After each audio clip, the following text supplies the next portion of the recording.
Hello and good afternoon, everyone. Welcome to today's Career Discovery presentation on applying to scholarships. So students will have, during this session, students will learn tips and techniques for applying for scholarships and how to stay organized along the way. I'm Amanda Wydula, University and Student Development Coordinator at the Bank of North Dakota, and I will be facilitating today's webinar. Just some housekeeping items in the menu of the webinar. There is a Q&A box that we will encourage all of you to use for the questions that you have about today's webinar. There is a chat box as well, so if you have any comments, you can place those in that area as well, and we will monitor them. We will be answering questions at the end of the webinar today, but we do advise you to put your questions in the Q&A box when you have them so that you don't forget and can make sure to answer your question. Today's presenter is Kathy Mueller, Executive Director for Mapping Your Future.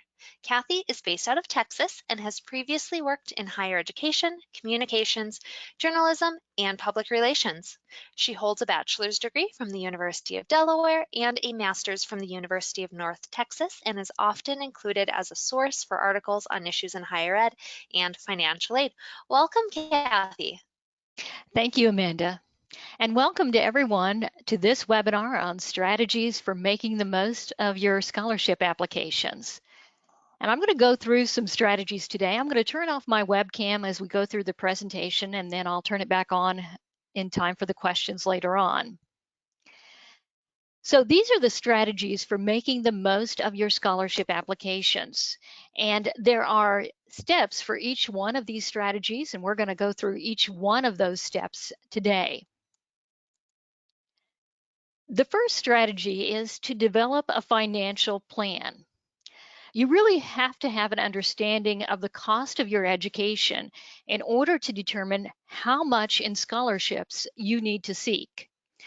So first of all, you'll want to determine the cost of attendance at any school, college, or university that you plan to attend.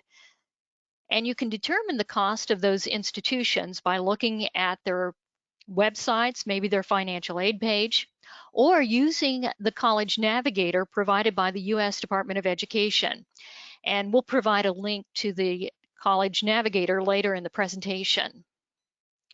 Next, you'll want to estimate any federal financial aid that you might receive.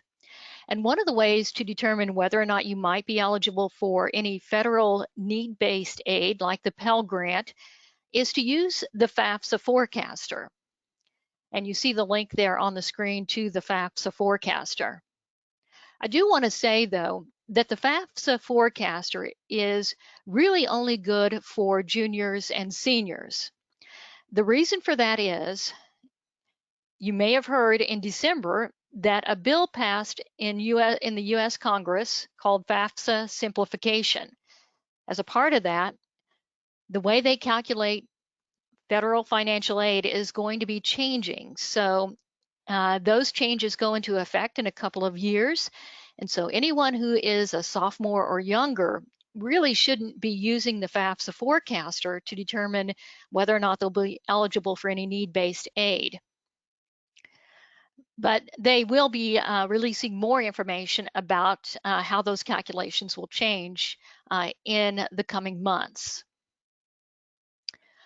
In addition to need-based federal aid, there are federal loans. And as an incoming freshman, as long as you meet the basic eligibility requirements for federal financial aid, you could receive up to $5,500 in federal student loans. In addition, you can also have parents take out Federal Plus loans, and parents can borrow up to the cost of attendance minus any financial aid that the student receives. Now, I would include loans as optional funds in your scholarship financial plan because you want to seek enough scholarships that, if possible, you don't have to borrow any money at all.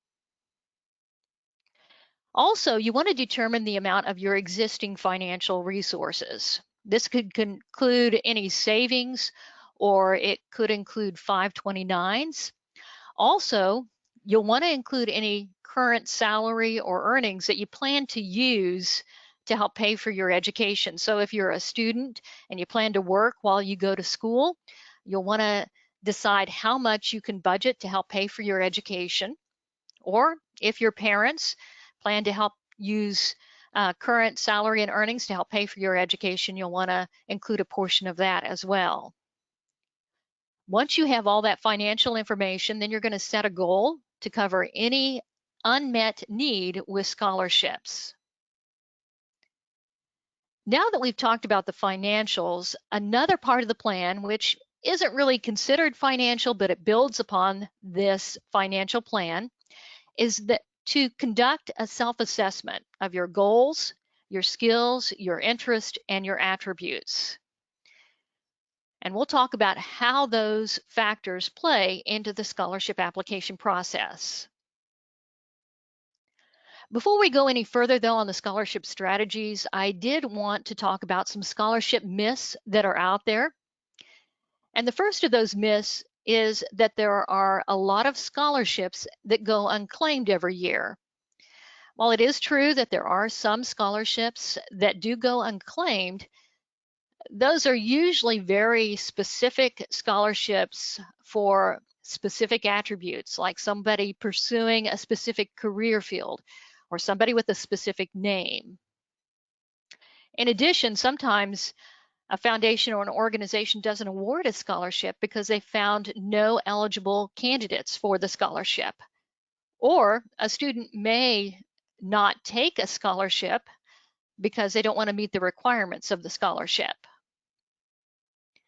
We also hear students expect either a free ride or a full ride to their college because of their athletic abilities or their academic abilities. And again, some students do receive that full ride scholarship, but according to a study by the National Postsecondary Student Aid Organization, only a fraction of 1% of students receive a full ride scholarship.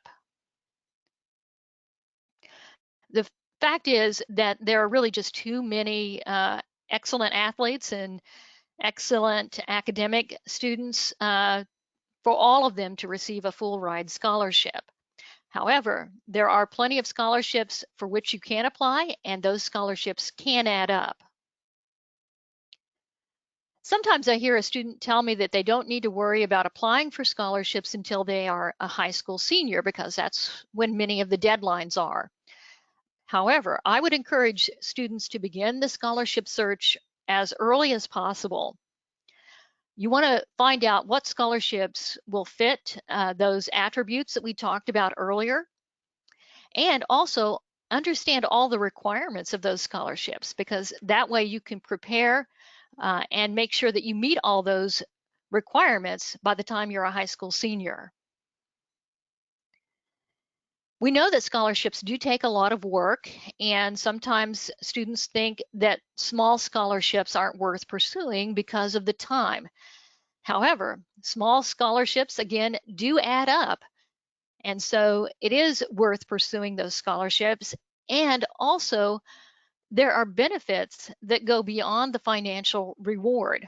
For example, a scholarship can be recognition that you can include on your resume. Also, scholarships that are awarded by organizations or foundations that are aligned with your career interest can also connect you with people that might help you find a job later on. Also, it's not really a myth, but we do want students to understand the effect of outside scholarships on need-based financial aid. Now, it varies from institution to institution. It's based on their policy, but outside scholarships can reduce the amount of need-based aid that a student will receive. And the reason for that is that some institutions need to make sure that they're awarding need-based aid to students who really have need. And if a student's had their need met by outside scholarships, they want to make sure they award that to other students. However, don't let this stop you from pursuing scholarships because, as we mentioned, there are other benefits beyond the financial reward. In conducting research for your scholarships, again, you're going to want to base that research on the goals that you have. These are educational goals or career goals, your skills, your interest, and attributes. So you're going to look for organizations and foundations that align well with those attributes. Again, begin your search early. Look locally. Your high school counselor often has a list of local scholarships for which you might qualify, and sometimes will publish those on their counselor page on the school website. Ask family and friends. Often, scholarships are learned about through word of mouth, and your family and friends know you and will know whether or not a scholarship is a good fit for you. Check with clubs and organizations, and especially those that align with your career interest. And also check with employers. This could be either the student employer or the employer of a parent. For example, I received a scholarship for one of my daughters from a previous employer. Ask your local librarian for assistance. Librarians are an expert at research, and they often will find scholarships that students could not find on their own. Use the online search engines. The North Dakota Dollars for Scholars program is a fantastic online search engine. And finally, check with state education departments and postsecondary institutions. The North Dakota Department of Public Instruction has scholarship information on their website, and also colleges and universities often have information about institutional scholarships and other scholarships on their financial aid pages. You don't have to be an excellent athlete or an excellent student in order to receive a scholarship. There are a variety of scholarships. So when you're doing your research for scholarships, make sure you look at all variety of scholarships so that you can apply for those scholarships as well. It can't be said enough, you need to make sure that you avoid scholarship scams. Make sure you read the fine print of all scholarships, understand the terms and conditions, beware of any guarantees. If you've ever been the parent of a high school senior, you've probably received a letter saying that your son or daughter is guaranteed a scholarship as long as you attend this workshop or respond to this email. However, really, there are no guarantees when it comes to scholarships. And you want to make sure that you protect your personal information. You should not provide your social security number on any application. They should only ask for your social security number when you are awarded the scholarship. Never pay to submit a scholarship application. And if you ever wonder whether or not something is a scam, I recommend checking out the Federal Trade Commission website to learn more about scholarship scams. Preparing applications carefully is an important aspect of the scholarship application process. And at the top of that list is to make sure that you follow directions. For those organizations and foundations that receive a lot of applications, one of the ways to weed out some of those applications is to take out those that do not follow the directions. So it's important that you read all the directions carefully. Make sure you list all your activities and honors. And also, I recommend that you have somebody else proof your application. Somebody else can catch mistakes that you might overlook. Make a copy of the application and keep it for your file. Even if you're submitting it online, often you can print out a copy of the application.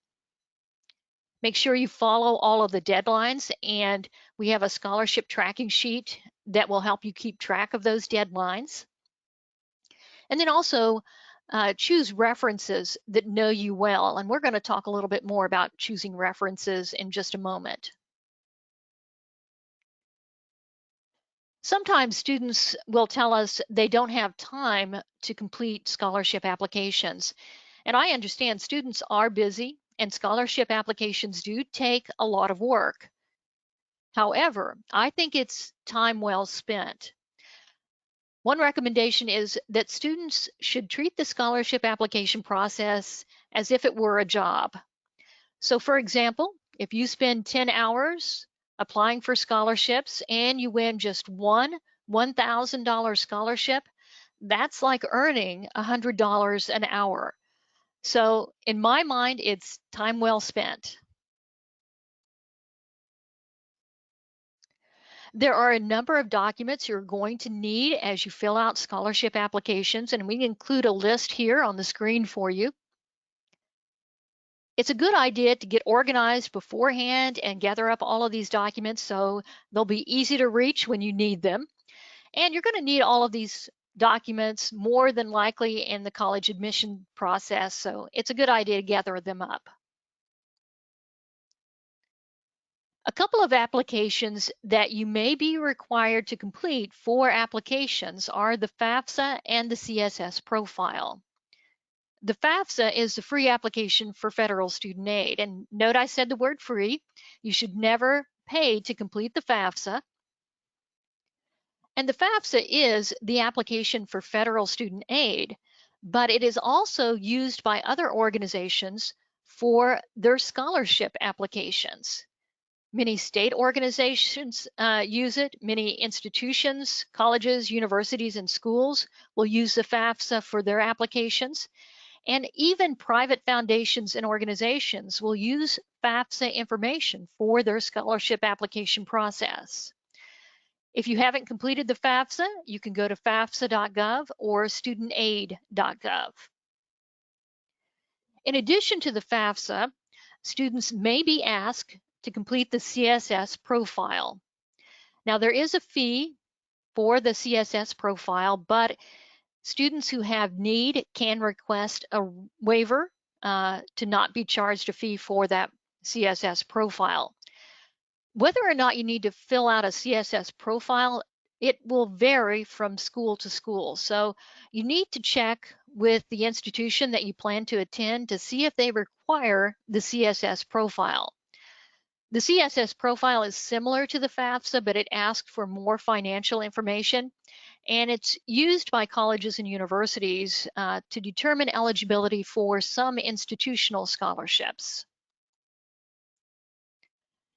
Institutional scholarships are scholarships that are offered by colleges and universities and schools. And these scholarships may be created by alumni or general programs there at the university.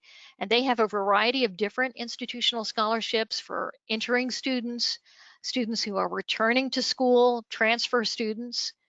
And it's important, though, that you watch the deadlines on institutional scholarships. Many institutions have priority deadlines. And so check the financial aid page of the institution you plan to attend to see what those priority deadlines are. Those priority deadlines are important because in many cases, these institutional scholarships are awarded on a first come, first served basis. So you want to make sure that you get your application in as early as possible. Also, if there are special programs like study abroad that offers scholarships, you'll want to check out the requirements of those scholarships and also watch for deadlines. In programs like that, sometimes the deadlines are months in advance or even semesters in advance. Many scholarship applications will require references and in some cases, letters of reference. So you'll want to make sure that you choose those individuals who you want to write your letters of reference, who know you, who know your character, who know your achievements. And you don't necessarily need somebody with an impressive title or an impressive position. You just want to get someone who knows you well. You can give them suggestions of things to talk about, let them know about the foundation or the organization that is offering the scholarship, give them the deadline that they need to complete the letter of reference by, and give them a copy of your resume so they can refer to that as they write the letter of reference. It's also a good idea to send a nice follow-up reminder before the deadline to make sure that the individual has sent the letter of reference for you. One of the most challenging aspects for many students of the scholarship application process is the essay. And we encourage students to prepare well in advance. In fact, you may want to write your essay over the summer prior to beginning your senior year when you're going to be submitting a lot of scholarship applications. And you want to write on a variety of topics because essays may have different requirements. So for example, write about your academic and career plans. You may write about current events or social issues. You may write about something in your personal history that made you who you are today, and also write about any future plans. You'll want to set those essays aside for a while and then come back to them later and take a fresh look at them. Make sure that you're making a strong impression by using personal examples in the essays. Showcase the positive, and also make sure that each essay fits the guidelines of the foundation or the organization to which you're applying. We have a checklist of tips for you here, and in my opinion, one of the most important is to make sure that you proofread your essay carefully. Again, I recommend having somebody else look at your essay. You'll want to have them look at it to get the general tone and make sure that it is a good fit for the foundation or organization, but also have them proofread it carefully to make sure that you're not submitting an essay with mistakes. One of the recommendations I have for proofreading is to read your essay out loud. Sometimes I've caught mistakes I've made on an essay just by reading it out loud, and it's a good idea to do that to make sure there are no mistakes.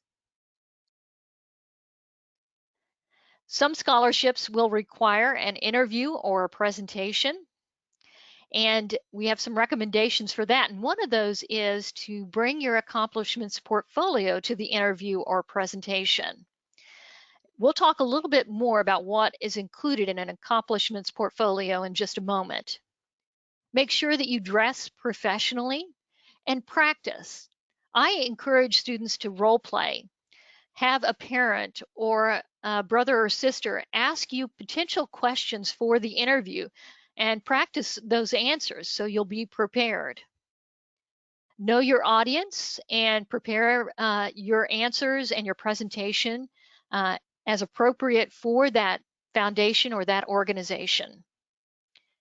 And I can't stress enough, practice with the technology beforehand if possible. And also sign on early in advance of the scheduled time of your interview or presentation. So if there are any technical issues, you'll have time to work those out. An accomplishments portfolio can include anything about you that shows what you've achieved. And this would include your resume, your high school transcript, scores, awards, articles, and even possibly writing samples. The great thing about an accomplishments portfolio is it's a reminder to you of what you've done so far, but it's also something that you can keep throughout college and use it later on when you do your job search. The final strategy is making sure that you manage your scholarship application process. And by doing that, you need to understand all the terms and conditions. You need to make sure you're following all the requirements, and also understand how the scholarship will be processed. Will it go to you as a student, or will it go directly to the school? And then for those scholarships that you receive, make sure you send thank you notes. And to help you with that process, and this is in the handouts pane of the GoToWebinar toolbar, is a scholarship tracking sheet. And there are 3 tabs in this worksheet. The first tab is the scholarship application tracking. You can track any scholarship that you apply for here, and you can make notes about the deadlines and any notes on whether or not you've submitted the application, etc. On the scholarships received tab, there you can make a note of any scholarships that you receive and the amounts, as well as whether or not you've sent a thank you note for that scholarship. The third tab on the worksheet is comparing cost of attendance. So if you're considering multiple institutions, you can compare those costs and any financial aid you're receiving from the institution to determine which is the best financial fit for you. And this tab can really be a part of that financial plan that we talked about in the first strategy. I wanted to provide a couple of other tidbits of important information for you, and that is that there are tax implications with scholarships. Scholarships are tax-free if used for tuition and fees, but they could be taxable if used for other expenses. If you aren't sure, I recommend that you visit the IRS website. There are a number of resources out there to help you with the scholarship application process.